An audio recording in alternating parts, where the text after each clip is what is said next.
Kuppam ZP ఉన్నత పాఠశాలలో విద్యార్థులకు విద్యా సామగ్రిని ఎమ్మెల్సీ కర్ణచర్ల శ్రీకాంత్ చేతుల మీదుగా పంపిణీ చేశారు. ఈ సందర్భంగా ఆయన మాట్లాడుతూ రాష్ట్ర ప్రభుత్వం విద్యకు అత్యధిక ప్రాధాన్యత ఇస్తుందన్నారు. విద్యార్థులందరూ బాగా చదువుకుని ఉన్నత స్థాయికి ఎదగాలన్నారు. 2014 నుండి 2019 అనేక పాఠశాలల రూపురేఖల్ని మార్చిన ఘనత టీడీపీదని కొనియాడారు. విద్యార్థులకు ఎటువంటి ఇబ్బందులు లేకుండా చర్యలు తీసుకోవాలన్నారు. ఈ కార్యక్రమంలో టీడీపీ నేతలు రాజ్కుమార్, కౌన్సిలర్లు దాము జాకీర్, వేలు సోమశేఖర్ తదితరులు పాల్గొన్నారు.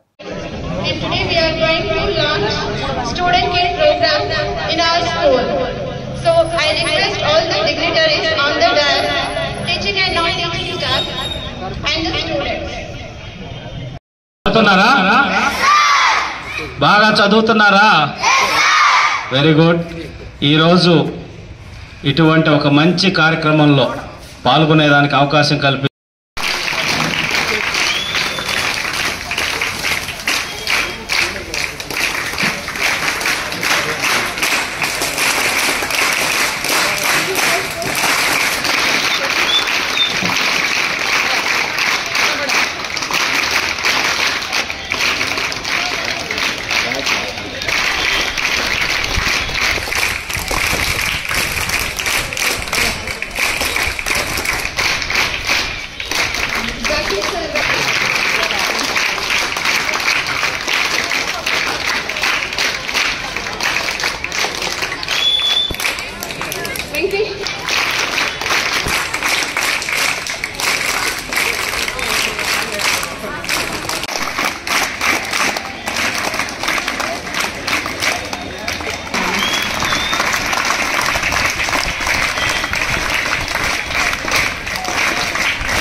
బాగా చదువుతున్నారా?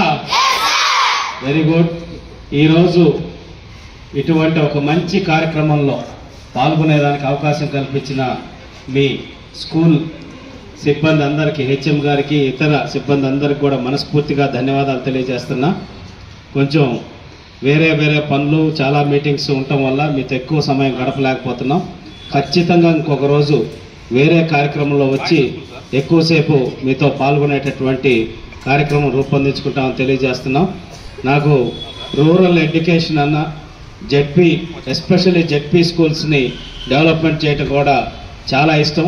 2014 నుంచి 19 మధ్య జెడ్పీటీసీ సభ్యుడిగా, అలాగే ప్రకాశం జెడ్పీటీసీ సభ్యుల సంఘం అధ్యక్షుడిగా ప్రకాశం జిల్లాలో పనిచేశాను. అప్పుడు ఆల్మోస్ట్ నాడు నేను ఇట్లాంటి కార్యక్రమాలని ఇప్పుడు తెచ్చారు.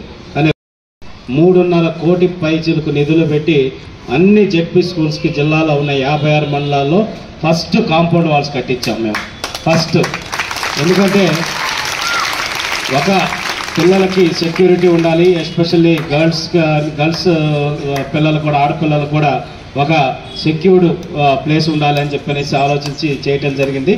అట్లా అన్ని జెడ్పీ స్కూల్స్లో కూడా చాలా కార్యక్రమాలు చేసాం. రోబోటిక్స్, ప్రీ రోబోటిక్స్ వర్క్షాప్స్ కానీ, బాలచేతన అని ఆర్ట్ ఆఫ్ లివింగ్ వాళ్ళ ప్రోగ్రామ్స్ కానీ, personality development programmes, robotics training programmes, ఇవన్నీ కూడా ఫ్రీ ఆఫ్ కాస్ట్ కింద జెడ్పీ స్కూల్స్లో కార్యక్రమాలు చేయడం జరిగింది. 100% నేను నమ్ముతాను, విద్య ఒక్కటే ఈ సమాజంలో ఆర్థిక అసమానతల్ని, సామాజిక అసమానతల్ని మారుస్తుంది అని చెప్పనేసి నేను ప్రగాఢంగా నమ్ముతాను. ఈరోజు మనకి ఎంతోమంది స్ఫూర్తిదాయకంగా చిన్న కుటుంబాల్లో పుట్టి కూడా మన రాష్ట్రం, దేశం గర్వించదగ్గేటటువంటి నాయకులుగా కావచ్చు, శాస్త్రవేత్తలుగా కావచ్చు ఎంతోమంది ఎదిగారు. దాంట్లో ముఖ్యంగా మన ఇక్కడ స్థానికంగా తీసుకుంటే, ఇక్కడ మన ఎమ్మెల్యే గారు ఎవరు?